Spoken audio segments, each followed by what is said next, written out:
அதாவது மண்டலமா மாறிவிட்டதா என்று நானோட இந்திய வானிலை அறிக்கையை நான் பார்க்கல. ஆனா நம்முடைய ஆய்வறிக்கையை நான் இப்ப சொல்றேன். அதாவது இன்றைக்கு காலை டெல்டா மாவட்ட வளிமண்டலம் வழியாக அந்த காற்றழுத்த தாழ்வு பகுதி உள் தமிழ்நாடு வழியாக அது கர்நாடக பகுதியை நோக்கி நகர்ந்து கொண்டிருக்கிறது. முற்றிலுமாக நாளை அதிகாலையில நாளை காலைக்குள் அது அரபிக்கடலோட அந்த மங்களூர் அதன் சுற்றுவட்டார பகுதியில் போய் அரபிக்கடல்ல இறங்கிவிடும். இதோட நிகழ்வு உள்ளே நடந்து கொண்டிருக்கிற காரணத்தினால்தான் படிப்படியாக தெற்கிலிருந்து மழை விலகி கொண்டிருக்கிறது, கடலோரமும் விலகி கொண்டிருக்கிறது, உள்ளே மழை பொழிந்து கொண்டிருக்கிறது. இப்போ காலையெல்லாம் கூட சேலம், திருப்பூர் மற்றும் கிருஷ்ணகிரி, தருமபுரி போன்ற மாவட்டங்கள்ல மழை பொழிந்தது, அங்கேயும் ஒழிந்து விட்டது. இப்போது கர்நாடகா மற்றும் ஆந்திர பிரதேசத்துல மட்டும் மழை தொடர்ந்து கொண்டிருக்கிறது. ஐயா, இந்த காற்றழுத்த தாழ்வு பகுதியானது ஒரு 12 மணி நேரத்துல மண்டலமாக மாறும்னு ஒரு வானிலை அறிக்கையை வெளியிட்டாங்க. இப்போ அந்த மண்டலமாக மாறுவதற்கான வாய்ப்பே குறைவு, அது காற்றழுத்த தாழ்வு பகுதியாவே கரையை கடந்து கொண்டிருக்கிறது அப்படிங்கிற செய்திகள் வருது. எது உண்மை? உண்மையிலே காற்றழுத்த தாழ்வு பகுதியாக மண்டலமா ஆச்சா இல்லையா சார்? மண்டலமா ஆகுமா ஆகாதா? அதுதான் இப்ப நீங்களே சொல்லிட்டீங்களா, இந்திய வானிலை தான் இப்ப கடந்து கொண்டிருக்கிறதுன்னு சொல்லியிருக்காங்க. இந்த அறிக்கையை நம்ம காலையிலேயே கொடுத்துட்டோம், கடந்து கொண்டிருக்கிறது. இப்பொழுது அது நாளை காலைக்குள் அது அரபிக்கடலை அடைந்து விடும். இருந்தாலும் அப்போ வங்கக்கடல்ல தென்கிழக்கு பகுதியில் ஒரு காற்று சுழற்சி நீடித்துக் கொண்டிருந்தல்லவா, அந்த காற்று சுழற்சியானது இது வடமே அதாவது கர்நாடக பகுதியை நோக்கி நகர்கிற காரணத்தினாலே அந்தமான் பகுதியில் இருந்து தெற்கு அந்தமான் பகுதியில் இருந்து ஆந்திர பிரதேசம் நோக்கி ஒரு காற்று சுழற்சியானது அது வருகிறது. இதோட இணையா இழுத்து கொண்டு வருது. இந்த சுழற்சியோட அந்த சுழற்சி இணைந்து வருகிறது. இதுக்கு மங்களூர் அருகே அரபிக்கடலுக்கு கோவா பக்கம் போகும் பொழுது இது ஆந்திர பிரதேச கடலோர பகுதிக்கு ஒரு காற்று சுழற்சியா வந்தடையும். இதன் காரணமாக இந்த மங்களூர் சுழற்சிக்கும் இந்த அரபிக்கடல் சுழற்சிக்கும் வங்கக்கடல் சுழற்சிக்கும் இடையில ஒரு சுழற்சியும், அந்த கோவா அருகே இருக்கக்கூடிய அந்த மங்களூர் சுழற்சிக்கும் லட்சத்தீவு அருகே ஏற்கனவே உருவாயிருந்த தீவிர சுழற்சிக்கும் இடையில ஒரு இணைப்பு சுழற்சியும் ஆக 3 நிகழ்வுகள் ஒன்றிணைந்து சுழன்று கொண்டிருக்கும் மேலடுக்குல.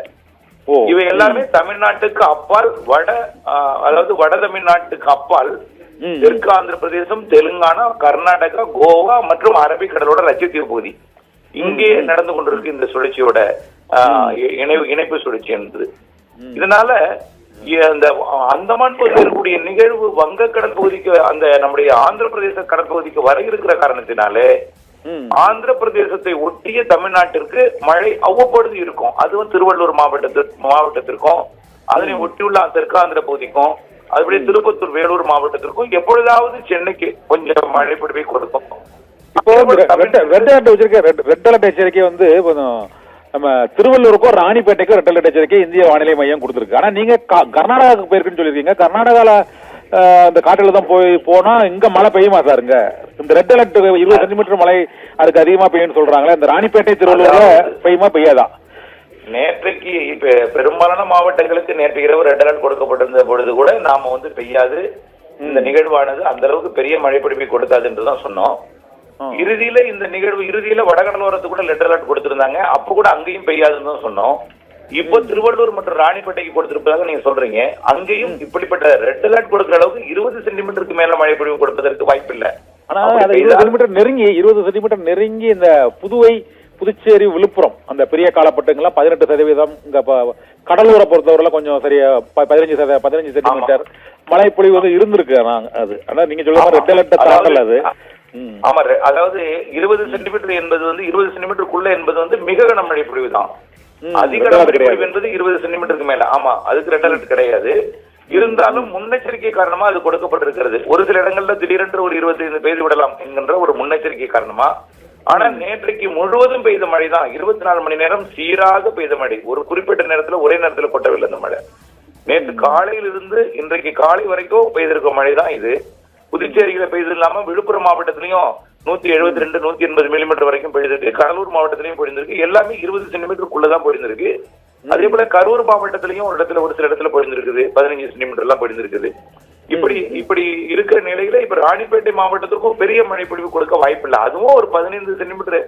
இப்போ அவங்க ரெட் அலர்ட் கொடுக்கும் பொழுது நாம அதை ஒட்டி தான் கொஞ்சம் அதிகப்படுத்தி தான் சொல்ல வேண்டியிருக்கும். ஏன்னா இல்லை என்று சொல்ல முடியாது. ஏன்னா ஒரு மிதமான மழை, சற்று கனமழை என்றுதான் நமக்கு தெரியுது அந்த இடத்துல கூட. அதுவும் இந்த மிக கனமழை பொழிவு கூட அங்க வாய்ப்பு இல்லை. இனிமேல் அந்த அதுவும் எப்பொழுதாவது ஒரு முறை ஒரு சில இடங்கள்ல தான் பெய்யும், பரவலாகவும் பெய்யறதுக்கு வாய்ப்பு இல்லை. தெற்கு திசையிலிருந்து டெல்டா மாவட்டங்கள்ல மேகம் வரும். அதே போல ராமநாதபுரம் உள்ளிட்ட மாவட்டங்கள், தூத்துக்குடி மாவட்டத்திலையும் தெற்கு திசையிலிருந்து வரும். அது அப்படியே உள் மாவட்டம், அதாவது தூத்துக்குடி மாவட்டம், டெல்டா மாவட்டங்களில் இருந்து கர்நாடக பகுதியை நோக்கி, வேலூர் மாவட்டத்து பகுதியை நோக்கியும் அந்த மேகங்கள் போகும். இதனால ஓடு மேகம் மழைப்பொழிவை கொடுக்கலாம் தவிர அதுவும் ஒரு ட்ரிஸ்லிங்கோ அல்லது மிதமான மழை, லேசான மழை தான் எங்கேயும் கொடுக்கறதுக்கு வாய்ப்பு இருக்கு. ஆனா இந்த வெயில் ஏறிய பிறகு நம்ம சொல்றோம்னா, இந்த வளிமண்டல சுழற்சி, இணைப்பு சுழற்சியை பெற்றிருக்கிற காரணத்தினால வெயில் ஏறணும்னா கொஞ்சம் வெப்பமடைந்து மேலிடக்கூடிய அந்த நீர் ஆவி அப்பப்போ ஆங்காங்கே அப்படியே விட்டு விட்டு மழைப்பொழிவை கொடுக்கும். அது இன்றைக்கு மாலைக்கு வாய்ப்பு இருக்கு. சென்னை உட்பட ரொம்ப நேரம் பெய்யாது, கொஞ்ச நேரம் பெய்யும். நாளைக்கும் இதே போல ஒரு சில இடங்கள்ல விட்டு விட்டு வாய்ப்பு இருக்கு. ஏன்னா நாளைக்கு தான் அது வந்து ஆந்திர பிரதேச கரையை அந்த காற்று சுழற்சி அடைய போகுது.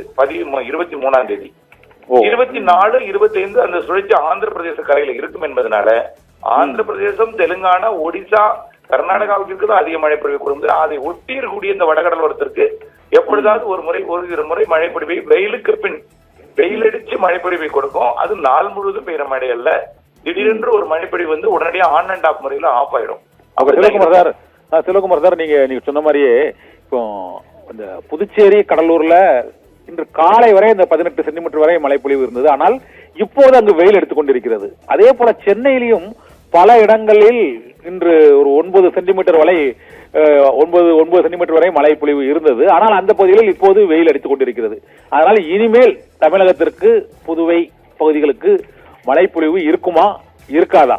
கனமழை கனமழை வாய்ப்பு என்பது ஓரிரு இடங்கள்ல இருக்கலாம். அதாவது இப்பொழுது வெயில் அடித்துக் கொண்டிருக்கிறது அல்லவா, இந்த வெயில் மூலமாக வெப்பத்தால் லேசாகி மேலெழும் பொழுது இப்ப கிழக்கு திசையிலிருந்து வரக்கூடிய காற்றும், தெற்கு திசையிலிருந்து வரக்கூடிய காற்றும் ஏதேனும் ஒரு இடத்துல கூடுதலாக குவிக்கப்பட்டு ஒரு சில இடங்கள்ல தெற்கு காற்றும் கிழக்கு காற்றும் குவித்து ஒரு சில இடங்கள்ல இந்த கர்நாடக எல்லையோர, ஆந்திர எல்லையோர மாவட்டங்கள்ல மட்டும் கனமழை வாய்ப்பு இருக்கிறது.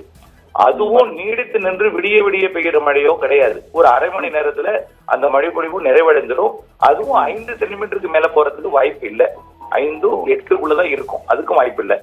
இப்படி வரக்கூடிய 25ஆம் தேதி வரைக்குமே மதியத்துக்கு மேல மாலை நேரத்துல மழை பொழிவு இந்த ஆந்திர எல்லையோர, கர்நாடக எல்லையோர மாவட்டங்கள்ல இருக்கும். பெரும்பாலும் இனிமேல் அப்படியே ஆந்திர எல்லையோரம் மட்டும் இருக்கும். அதாவது கர்நாடக எல்லையோரம் என்பது அரபிக்கடல் போயிடும்.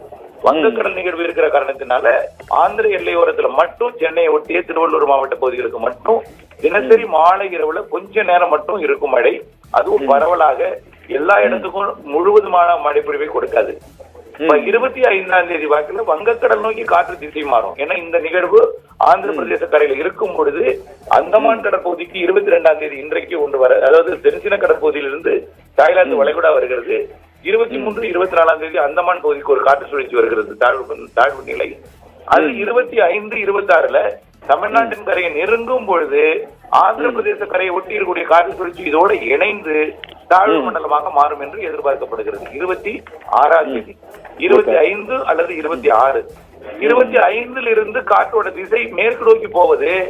பிறகு சென்னை வழியாக வடமேற்கில் இருந்து, அதாவது ஹைதராபாத்தில் இருந்து காற்றானது தமிழ்நாட்டின் வழியாகவும், பெங்களூரில் இருந்து காற்று தமிழ்நாட்டின் வழியாகவும் கிழக்கு நோக்கி பயணிக்கும் பொழுது வெப்ப நீராவி கடலோரம் வரும் பொழுது வெப்பசலனகிரி மழை பொழிவு மாலை இரவு நேரங்கள்ல பொழிய வாய்ப்பு இருக்கு. 24, 25 மாலை இரவு நேரம்.